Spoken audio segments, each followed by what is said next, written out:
Hi, it's a Tuesday update once again, and I am in our fellowship hall. We call it the Paul King Center in memory of Paul King, who was a great friend of this church.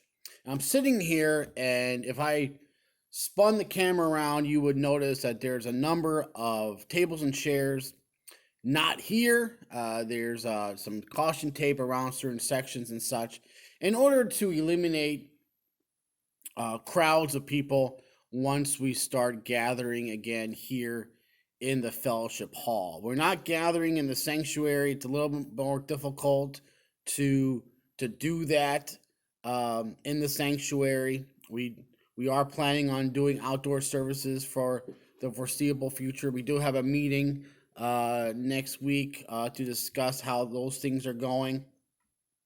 But for right now, I'm going to make this video here. And then I'm going to sanitize this table. I'm going to sanitize the chair. I'm going to try to clean everything that I touched. I'm not going to use the restrooms down here. I'm not going to go into the kitchen. We're really trying to do our best to keep everyone safe. So that being said,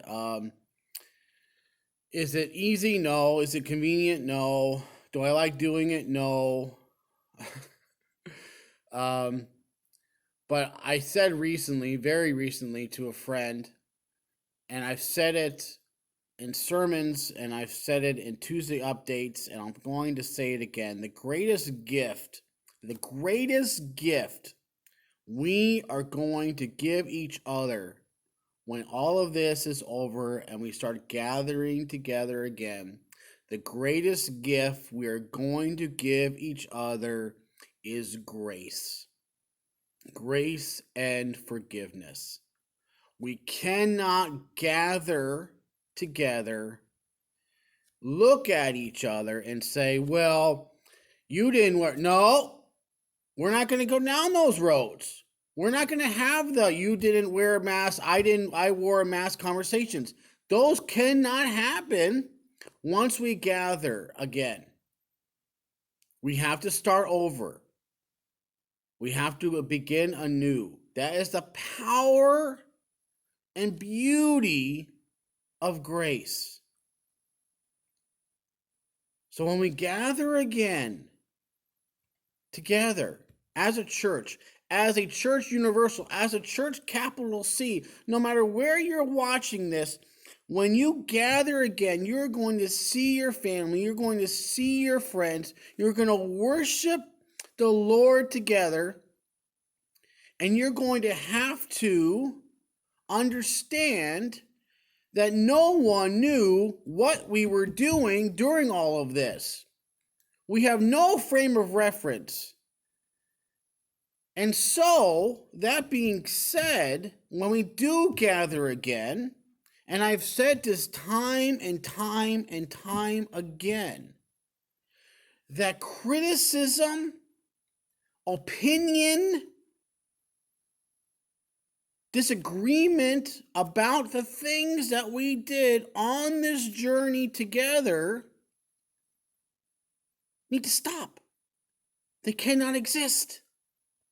Grace and forgiveness is going to be key in order to move forward. You cannot dwell on the past. You cannot dwell on things you don't like. Because everyone is doing their best. So as I address, and I'm going to say this too, as I address certain church leaders here at Sandstone, my words are a bit stronger because we as a church have to come together, and we have to say in various ways, and we have been amazing to do this. We have said in various ways, and we have done this through various things and through our words and through our actions. We have said it's not easy doing this, but we're going to have to do it. Do I enjoy outdoor services? Not when it's 95 degrees out. No, I do not. But it's the best way the safest way right now to gather together in worship. So, and I think one of the stories that really brings this all together is Joseph, the story of Joseph found in Genesis, and the end of Genesis, Genesis chapter 50. His brothers come to Egypt. He realizes who they are. He tells them who he is, and they're terrified because he had every right to condemn them. He had every right to have them executed for their crimes against him.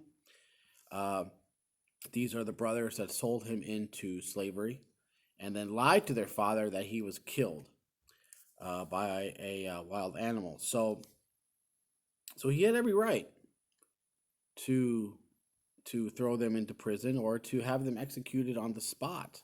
But he didn't. What he said here is both beautiful and very appropriate for today's circumstances. Starting Genesis 50, starting in the 19th verse. But Joseph said to them, "Don't be afraid. Am I in the place of God? You intended to harm me, but God intended it for good, to accomplish what is now being done, the saving of many lives. So then, don't be afraid. I will provide for you and your children." And he reassured them and spoke kindly to them. Love each other. Be kind to each other. Do we understand each other? Probably not. Will we ever understand each other? No. And that's simply because we don't have each other's frame of reference. We didn't grow up with each other. We didn't grow up in each other's households. We don't quite get each other because we're not all the same. But what I do know is we need to love each other. So love each other, minister to each other, smile at each other, laugh with one another, and one day we will gather again in our sanctuary. Inside, we'll worship together, and it'll be wonderful.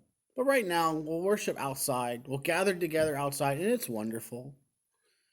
Joel and the team are doing an incredible job, and I hope that you plan on being with us. If you can't make it in person, we are live streaming those services. Last Sunday, the camera slash phone got overheated because it was in the sun. It's one of those things where we just didn't plan that. We weren't even thinking about that. So bear in mind, once again, a lot of grace, a lot of love, a lot of forgiveness, and that no one has been here before. There's no frame of reference for this journey that we're on. So take care. God bless. Love you. And see you Sunday. And if I don't see you Sunday, know that you're in my prayers, and I absolutely adore all of you. Okay. Take care and God bless. Bye-bye.